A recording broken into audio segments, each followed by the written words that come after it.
When we were kids, we used to hear in Sunday school the story about the little shepherd boy called David and how he defeated a giant named Goliath.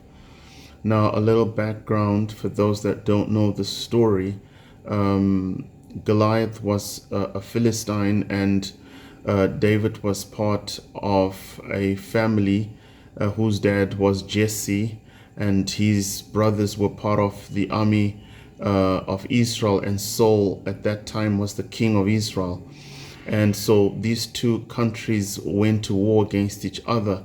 And what this giant Goliath will do is he'll stand before his army facing the army of Israel, and he would say to them, give me a man that will fight with me. If I defeat him, then your nation will become slaves to us. And if your guy defeats me, then we will become your slaves. So this had become a national problem. Captivity was and slavery was on the cards here. And when the armies of Israel heard the words that were coming out of this giant's mouth, he was very aggressive, and he used the size of his outer stature and the power of his aggression and the power of his words. And his opponents, people that belong to God, the army of God, they bought into his confidence and they ran away into their tents afraid. Now, here comes little David, sent by his father to take some food, some bread and cheese to his brothers who were part of the army. And he sees the giant threatening the people of God. And David said, who is this uncircumcised guy who is threatening the armies of God? And they told him that, listen, the entire army is in dread. Everyone is fearful. We are all afraid of him. And David said to him, listen, I've got a solution here. And the people said, we'll take you to King Saul and you can tell him what's on your heart and what you can do to help us. And they take him to King Saul. And the king says to him, listen, you are only a little lad. This giant has been fighting all these years. And he's a full-grown man. He's been in the military since he was a youth. And you say you can defeat him.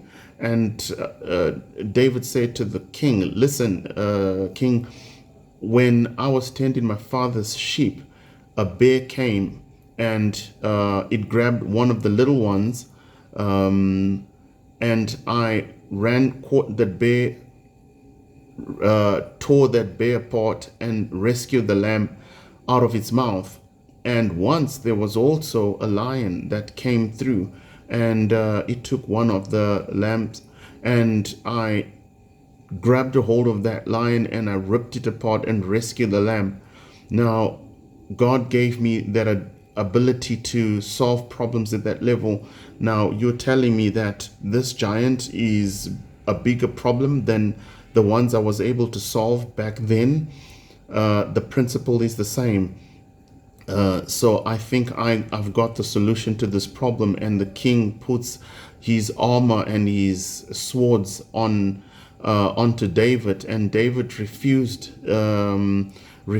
the king's strategies and methods. He says, listen, king, you cannot give me your methods and your strategies because you are failing. I've got my own methods and I've got my own strategies. And David goes on to the battlefield. In a couple of minutes, that giant was dead. And David was able to solve a national problem. When they got to the city, the women of the city came out in their thousands singing songs. They composed a song for a 13-year-old boy who had just solved a national problem. We've got problems in our families. We've got problems in our lives. We've got problems in our workplaces. We've got problems with our finances. We've got problems with our children. We've got problems in our marriages. We've got problems in our country. Riots, wars, strikes.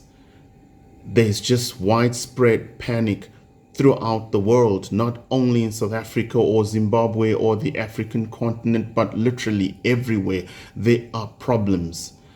I read a couple of weeks ago in New Zealand, one of the biggest drug busts that happened there. Imagine all of those drugs had gone into the streets in New Zealand.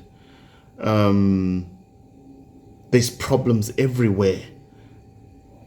But God gave David the ability to solve the problems.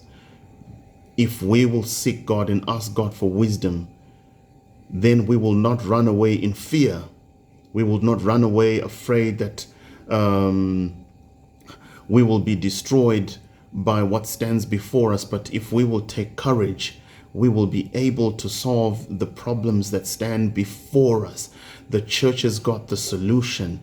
You have got the solution. If you can make a difference in the space that you are at, that already is part of that already is part of the solution. Do you remember what Paul said to Timothy in chapter 2 verse in 2 Timothy 2 chapter 1 verse 7? God has not given you a spirit of fear, but one of love, one of power, and one of a sound mind. And so I would say today, ask God for wisdom on how you can be the solution to the chaos and the commotion that's taking place in our country. Let's begin to speak peace. Let's begin to speak hope. Let's begin to speak love and kindness in our nation. We shall prosper and we shall be restored back. God said in the book of 2 Chronicles, I think 7 verse 14, that if my people who are called by my name will humble themselves, pray, and turn away from the things that distract them or that causes them to do wrong, I will hear from heaven and I will heal their land.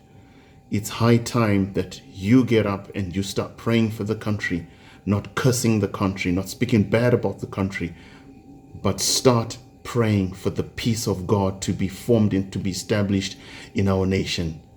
God said in the book of Isaiah, I will make your nation a theme of praise.